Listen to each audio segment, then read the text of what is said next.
Dominguez. Europe 1. Elle avait 14 ans ce matin, elle est morte dans un stupide accident de car scolaire.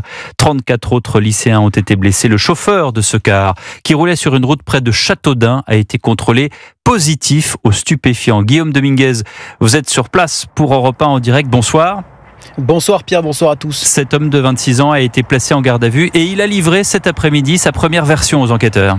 Et oui, dans un communiqué diffusé à la mi-journée par Frédéric Chevalier, le procureur de la République de Chartres, il indique que le conducteur de ce bus, un homme de 26 ans, inconnu de la justice, a été placé en garde à vue. Les premiers tests salivaires effectués par les enquêteurs après l'accident se sont révélés positifs aux stupéfiants. En revanche, le procureur de la République confirme à Europe 1 qu'ils étaient négatifs à l'alcool. Un prélèvement sanguin a été réalisé dans la foulée. On devrait en connaître les résultats demain à la mi-journée.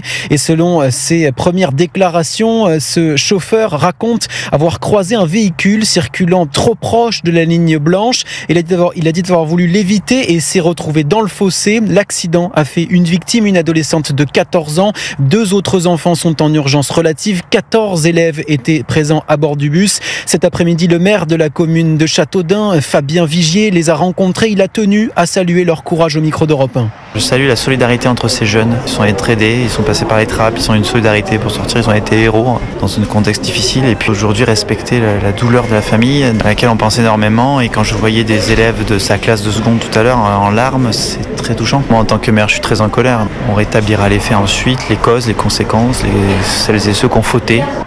Voilà, une enquête a été ouverte pour homicide et blessures involontaires. Elle a été confiée à l'escadron de sécurité routière de la gendarmerie d'Eure-et-Loir. Merci Guillaume Dominguez en direct de Châteaudun pour Europe 1.